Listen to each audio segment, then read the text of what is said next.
Thank you, Mr. Chairman, and I want to thank our witnesses for joining us this morning. We're here to discuss the fallout after the collapse of FTX, and some Americans very likely suffered significant losses from the bankruptcy of FTX and Sam Bankman-Fried's misconduct. On Monday, we saw the arrest of Mr. Bankman-Fried, and this came as a surprise to no one, with the possible exception of Mr. Bankman-Fried. We owe it to each customer to get to the bottom of the FTX implosion, and any violations of the law should be aggressively prosecuted. The Department of Justice and other enforcement agencies should expeditiously investigate the unseemly relationship between a company that was effectively a hedge fund and an exchange entrusted with customer funds. While all the facts have not yet come to light, we've clearly witnessed wrongdoing that is almost certainly illegal. There was unauthorized lending of customer assets to an affiliated entity, and there were apparently fraudulent promises to investors and customers about FTX's operations. These are outrageous and completely unacceptable.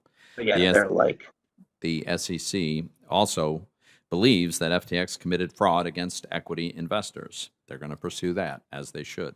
But I want to underscore a bigger issue here, and that is that the wrongful behavior that occurred here is not specific to the underlying asset.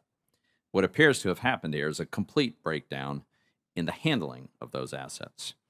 In our discussion of FTX today, I hope we're able to separate the likely illegal actions from perfectly lawful and innovative cryptocurrencies. Now, it's important to define this space. Cryptocurrencies are analogized to tokens, but they're actually software. The software protocols that are foundational to the crypto ecosystem are like operating systems, and then applications are run on top of these operating systems. Currently, there are many competing operating systems and many apps running on them. There's nothing intrinsically good or evil about software. It's about what people do with it.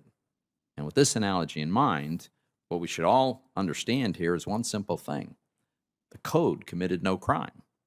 FTX and cryptocurrencies are not the same thing. FTX was opaque, centralized, and dishonest. Cryptocurrencies usually are open source, decentralized, and transparent. To those who think this episode justifies banning crypto, and I've actually heard that suggested, I'd ask you to think about several other historical parallels.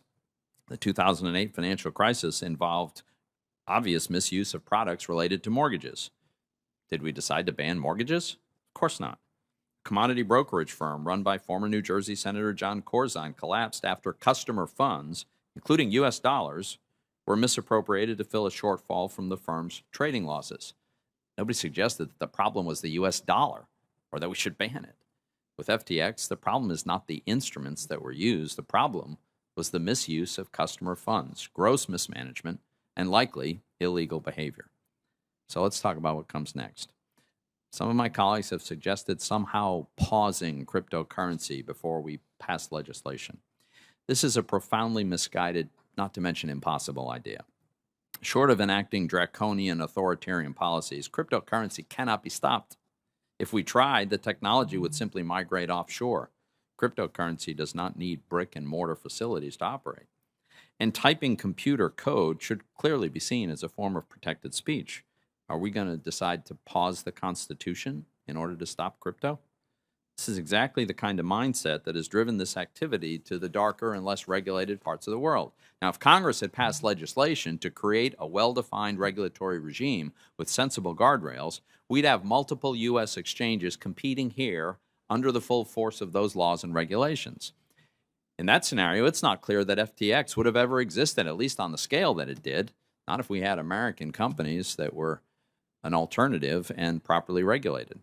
The complete indifference to an appropriate regulatory regime by both Congress and the SEC probably contributed to the rise of operations like FTX. Others have suggested that we refrain from addressing cryptocurrency at all because we wouldn't want to legitimize its use. Well, I think that is both misguided and irresponsible.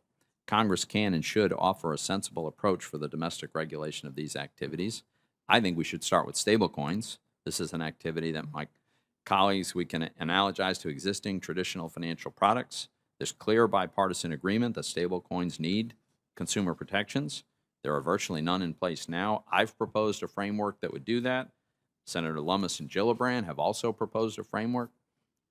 Congress also needs to determine the criteria and the disclosures by which Issuance of digital assets will be regulated. And we should acknowledge the possibility that there's certain token issuance, like Bitcoin, that don't need that kind of regulation.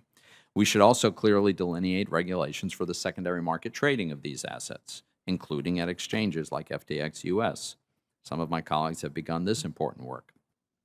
We can provide sensible consumer protections for which there would be very broad agreement, while still allowing for the development of applications that are going to run on operating systems that we can't even imagine today, just as I don't think any of us ever imagined applications like Uber operating on iOS today. So let me conclude with this. It's absolutely essential to investigate any fraud and violations of existing law and prosecute those who are committing those crimes. Congress owes it to the American people to do so. This is fundamentally not about the kind of assets that were held by FTX. It's about what individuals did with those assets. Individuals can be tremendously empowered by the use and access to cryptocurrencies. Cryptocurrencies can protect against inflation when governments irresponsibly manage their own currencies. They can provide useful services without the need for a company or a middleman. And they can let individuals preserve the freedom to transact privately. Mr. Bankman-Fried may well have committed multiple crimes. The SEC and DOJ will determine that. But let's remember to distinguish between human failure and the instrument with which the failure occurred. In this case, the instrument is software, and the code committed no crime. And while Sam Bankman-Fried very well may have, it's important we not convict the code of anything but preserving and protecting individual autonomy. Thank you. Thank you.